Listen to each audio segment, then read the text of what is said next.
I want to do one last thing in this chapter with you, and that is to create a very simple CSS layout using the ID styles. So to do this, let's create a completely new file, a blank HTML page. We'll work with some of these CSS layouts in the next chapter, but for now let's use none, no layout, completely blank page.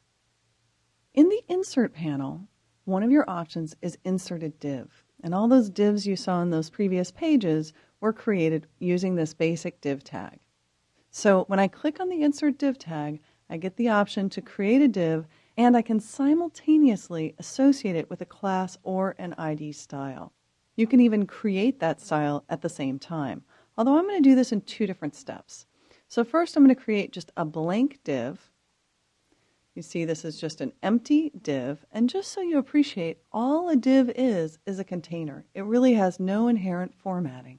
It's just designed to separate content on a page, to divide content. What I want to do with this div is use it to position an image that's on the front page of the site. The front page of the site is made with one big composite image. So I'm going to insert that picture, insert image, into this div tag.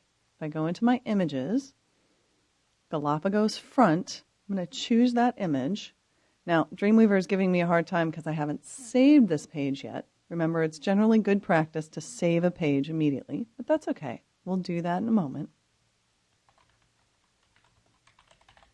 I'm going to give it some alt text, and now I've just inserted this image into this div tag. Now, notice that the text is still here. Dreamweaver automatically gives you a little text in that div tag because without it, the div tag's almost invisible. So let's just delete that text out of the way. So the only thing we have in this div is this image. And what I want to do is use this div tag to center this image on the page. And part of why I need to do that is that within CSS, there's no simple center tag. Notice that there's no way down here, there are none of those little alignment options to easily center this design. So if I want to center this within the entire page, the best way to do it is to put it in a div tag and then use a nifty little trick using margins to center it on the page.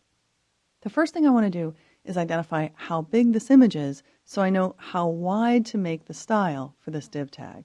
So with the image selected, I can easily see this is 600 pixels wide. So I'm going to create a new style, and I'm going to make it an ID style because I'm using it to position this div, and I'm only going to use it once on the page. And I'm going to call it container. As I mentioned, it's very common practice to call the main div on a page that contains all of your content the container. And now let me show you another category in the CSS rule definition dialog, this box category. We used this when we floated the image to the right or floated the image to the left, and we created those float styles. But this time we're going to use the width option. We're going to set this div tag to a width of 600. And now here's the trick for centering a CSS layout. You want to set the right and left margins to auto.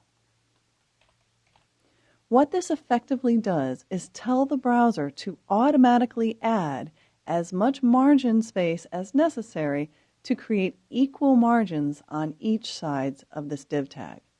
When I click OK, you'll see I've now created a container.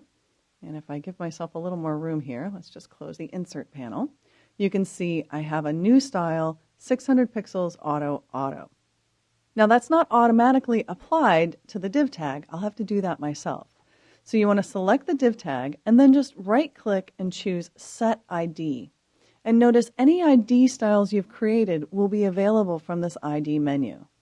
So when I choose Container, automatically this shifts to the center of the page and an equal amount of margin space is added to each side. Now, if this were displayed in a browser on a bigger page, then more margin would be added to each side. We'll learn more about margins and padding in the next chapter. But again, creating a very simple design here, one container div centering this on the page. The only other thing I need to finish this design is to set the background color. So let's modify page properties. Very simple way to do this. I'm in the CSS appearance options, and there's a background color icon. And here's a little trick. You can actually lift the color off any part of the page. Click OK, and you see that background color comes into place. So let's just give this a page title. And save it. I'm going to call it Index 2. And you see we've recreated this front page quite easily with the image inside a div tag centered on the page.